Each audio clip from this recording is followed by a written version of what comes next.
नमस्कार दोस्तों, स्वागत है आपका आशा टीवी के एक नई वीडियो के अंदर। आज हम लोग बात करने जा रहे हैं महाभारत के सबसे कुशल योद्धा अभिमन्यु के बारे में। अभिमन्यु जो कि अर्जुन के पुत्र थे और जिनकी माता का नाम सुभद्रा थी। अर्जुन जो पांडवों के सबसे कुशल योद्धा थे, पांडवों में से सबसे ज्यादा कुशल योद्धा अर्जुन थे।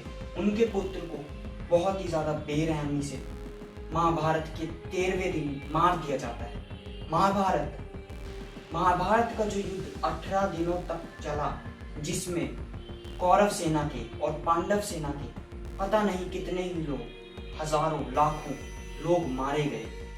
दोनों के बीच में इतना घोर युद्ध हुआ कि जिसे देख के धरती भी कांप उठी। अभिमन्यु, आज हम बात करने जा रहे हैं अर्जुन के पुत्र अभिमन्यु, सुभद्रा के पुत्र अभिमन्यु के बारे में। अभिमन्यु को आप लोग जानते ही होंगे, लेकिन जो नहीं जानते उन्हें मैं बताता हूँ। अभिमन्यु सुभद्रा जी के पुत्र थे। जब अर्जुन जी सुभद्रा जी को बता रहे थे कि चक्रव्यूह को कैसे भेजते हैं, चक्रव्यूह को भेजने का क्या तरीका है, जब ये सब अर्जुन बता रहे थे अपनी बीवी सुभद्रा को, तब उनके पेट में से ये बातें सुन रहे थे कौन? अभिमन्यु। अभिमन्यु बहुत ही ज्यादा वीर योद्धा थे। वो वीर इसलिए भी थे क्योंकि उनके पिता अर्जुन थे। अर्जुन, कुंती पुत्र अर्जुन। अर्जुन बहुत ज्यादा वीर थे और उनके पुत्र अभिमन्यु भी बहुत ज्यादा वीर थे। महाभारत का 13वां दिन, जब चारों ओर त्राही त्राही मच गई अभिमन्यु के युद्ध के कारण। अभिमन्यु का युद्ध क्यों किया गया, कैसे किया गया, आइए जानते हैं इस पूरी वीडियो के अंदर। स्वागत है आपका आशा टीवी के वीडियो में, और चैनल पे नहीं है तो चैनल को सब्सक्राइब कर दो, वीडियो को लाइक कर दो, कमेंट कर दो आपको अभी तक ये वीडियो कैसी लगी, और अपने दोस्तों से शेयर कर दो। Click the bell icon for latest updates. जब अभिमन्यु की माँ यानी कि सुभद्रा जी को अर्जुन जी बता रहे होते हैं कि चक्रव्यूह को किस प्रकार से भेजना है और उससे बाहर कैसे निकलना है, चक्रव्यूह को कैसे भेदना है, ये तो सुभद्रा जी सुन लेती है कि चक्रव्यूह के 7 स्टेजेस होते हैं। 7 स्टेजेस से होके चक्रव्यूह को पार करना होता है। 7 पड़ाव होते हैं चक्रव्यूह के। ये पूरी बातें तो सुभद्रा जी ने सुन ली कि ऐसे ऐसे करके 6 स्टेजेस को कैसे पार करना है चक्रव्यूह के, ये तो उन्होंने सुन लिया। लेकिन जैसे ही 7वें पड़ाव की बारी आई तो उस समय सुभद्रा जी की नींद लग गई। सुभद्रा जी सो चुकी थी, लेकिन अर्जुन जी का पुत्र अभिमन्यु उनके पेट के अंदर से ये बातें सुन रहा था कि चक्रव्यूह को कैसे भेदते हैं, उससे बाहर कैसे निकलते हैं। सुभद्रा जी के सो जाने के कारण वो इतना ही सुन पाए कि चक्रव्यूह को कैसे भेदना है और 6 पड़ाव चक्रव्यूह को कैसे पार करने हैं, लेकिन 7वें पड़ाव को कैसे पार करना है ये अभिमन्यु नहीं जान पाए, क्योंकि उनकी माता सुभद्रा सो गई थी और अभिमन्यु ये सब नहीं सुन पाए कि चक्रव्यूह से बाहर कैसे निकलना है, उसके 7वें पड़ाव को कैसे पार करना है। महाभारत के 13वें दिन जब भीष्म पितामह जी का वध हो जाता है, उसके बाद कौरवों की तरफ से पूरी जो कमांड संभाल रहे थे वो थे द्रोणाचार्य।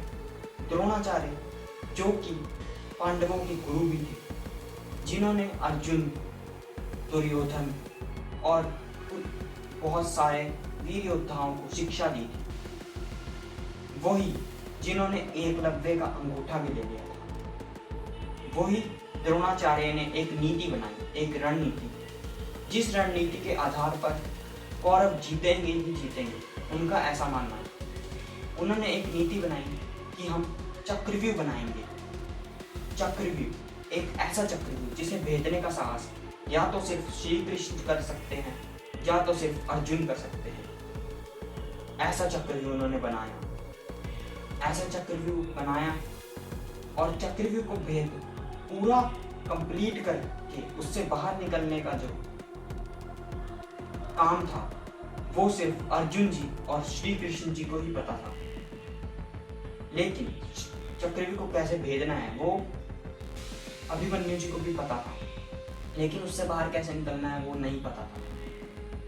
हुआ क्या अभिमन्यु जी के साथ, उनकी मृत्यु कैसे हुई, वो वीर गति को कैसे प्राप्त हुई। अभिमन्यु जी महाभारत के सबसे ज्यादा वीर योद्धा भी माने जाते हैं इसी कारण की वजह से। हुआ क्या था उनके साथ मैं बताता हूँ। महाभारत के 13वें दिन जब द्रोणाचार्य ने सोचा कि हम एक चक्रव्यूह बनाएंगे और चक्रव्यूह में हम पांडवों को अंत कर देंगे, उनका ऐसा मानना था। उन्होंने एक चक्रव्यूह बनाया जिसमें पहले पड़ाव पे तो सैनिक होते थे, उसके बाद वीर योद्धा, दूसरे पड़ाव में, तीसरे पड़ाव में, और ऐसे करते करते जो सबसे वीर योद्धा थे वो 7वें पड़ाव में थे, जैसे कि दुर्योधन, अश्वत्थामा, कर्ण, कृपाचार्य और भी बहुत सारे योद्धा। उन्होंने सोचा कि हम एक ऐसा चक्रव्यूह बनाएंगे जिसे भेदना नामुमकिन है। द्रोणाचार्य ने एक ऐसी ही नीति अपनाई, उन्होंने एक चक्रव्यूह बनाया भी, चक्रव्यूह बनाया और उन्होंने सोचा कि इस चक्रव्यूह को कोई पार नहीं कर पाएगा, लेकिन वो गलत थे। चक्रव्यूह को भेदने के लिए सब चिंतित थे, सब पांडव चिंतित थे, क्योंकि सिर्फ चक्रव्यूह को भेदना अर्जुन और श्री कृष्ण जी को आता था और महाभारत के 13वें दिन वो वहां पर मौजूद नहीं थे पांडवों के बीच। तो युधिष्ठिर, भीम और पांडवों ने सोचा कि अब चक्रव्यूह को कौन भेदेगा। तभी एक ललकार सुनाई दी, एक युवा खड़ा हुआ, अभिमन्यु। अभिमन्यु जोर से बोला कि मैं चक्रव्यूह के अंदर जाऊंगा। लेकिन पांडव चिंतित इस बात से थे कि ये चक्रव्यूह के अंदर तो चला जाएगा अभिमन्यु, लेकिन चक्रव्यूह से बाहर कैसे आएगा और चक्रव्यूह के 7वें पड़ाव को कैसे पार करेगा अभिमन्यु। अभिमन्यु बहुत ज्यादा वीर योद्धा है, जैसे कि मैंने आप लोगों को बताया। अभिमन्यु ने पूरी जो योजना थी वो बनाई कि मैं चक्रव्यूह को ऐसे दे दूंगा। उस समय भीम और सारे पांडवों ने मिलकर ये योजना बनाई कि हम, यानी कि हम पांडव, सभी पांडव मिलकर जब अभिमन्यु चक्रव्यूह को भेद रहा होगा तो उसकी सुरक्षा करेंगे। लेकिन उनकी रणनीति फेल हो गई, उनकी रणनीति बहुत ज्यादा फेल होती हुई दिखाई दी, क्योंकि पांडव गलत थे। उन्होंने सोचा था कि पहले पड़ाव पे सिर्फ सैनिक मिलेंगे और वीर योद्धा नहीं मिले, लेकिन कौरव भी ज्यादा शातिर निकले। कौरवों ने पहले ही पड़ाव पर जयद्रथ, जो कि एक वीर योद्धा था, उसे खड़ा कर दिया पांडवों के सामने।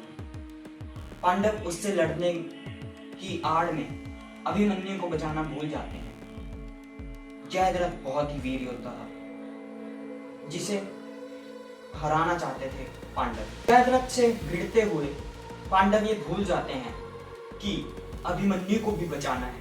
अभिमन्यु बिना देखे, बिना किसी की बात सुने चक्रव्यूह के अंदर घुसता चला जा रहा था। उसे यह पता ही नहीं था कि पांडव उसके साथ अब नहीं है। उसने 6 पड़ाव पार कर दिए बहुत ही ज्यादा वीरता से। पड़ाव पार करने के बाद 7वें पड़ाव पे जब वो पहुंचता है अभिमन्यु, तो वो देखता है कि उस पड़ाव के अंदर, चक्रव्यूह के 7वें पड़ाव में, जो सबसे मुश्किल पड़ाव होता है चक्रव्यूह का, वहां पे सब खड़े हैं।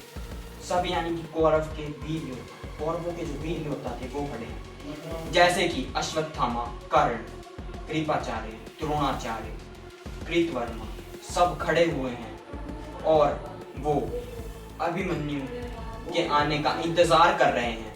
उन्होंने सोचा कि अभिमन्यु को हम हरा देंगे, लेकिन अभिमन्यु भी बहुत ज्यादा वीर था। अभिमन्यु ने सोचा कि मैं इनको हरा दूंगा, लेकिन वो गलत था। उसने दुशासन पर वार किया और दुशासन को ढेर कर दिया, उसको घायल कर दिया, जिसके कारण दुर्योधन को क्रोध आया अपने भाई के लिए, दुशासन के लिए, और कर्ण ने पीछे से वार कर उसे गिरा दिया जमीन पर। किसे? अभिमन्यु को गिरा दिया जमीन पे।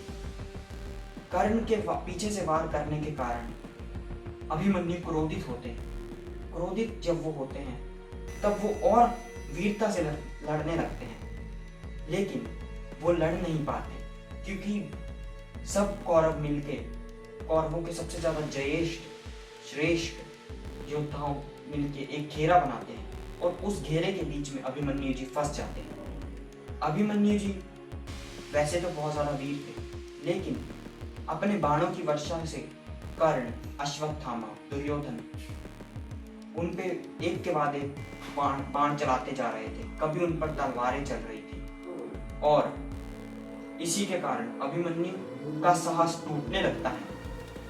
जहां वो सोच रहे थे कि मैं इनको मार डालूंगा, उन्होंने सोचा कि अब इन्हें मारना असंभव है, वो इन्हें नहीं मार सकते।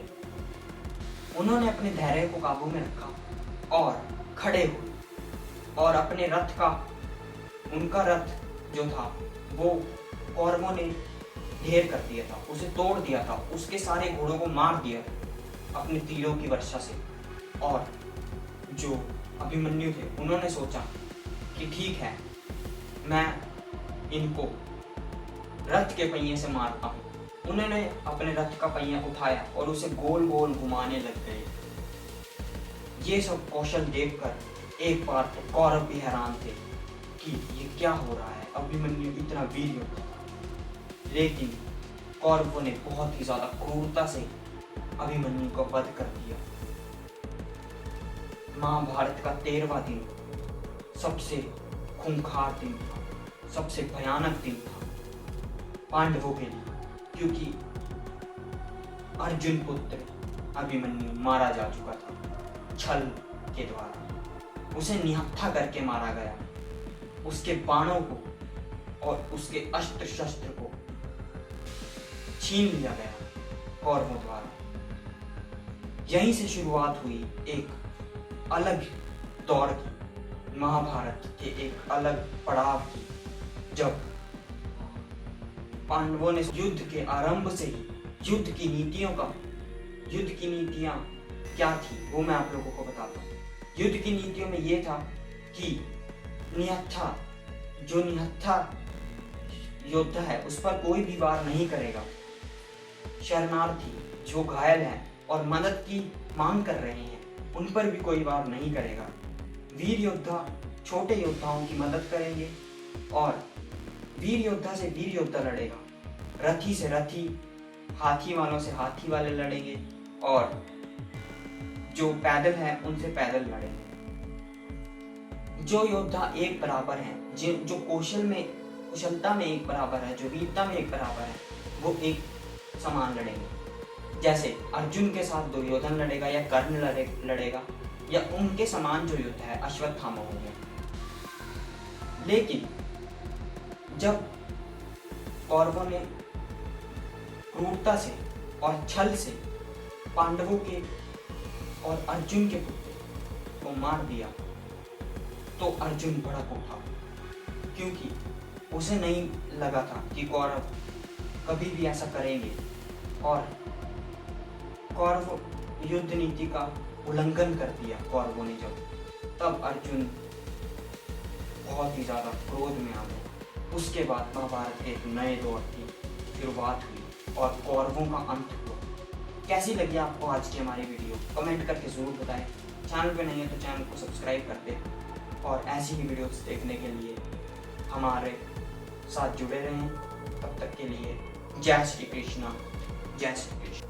अश्वत्थामा के रहस्यों को देखने के लिए यहाँ पर क्लिक करें।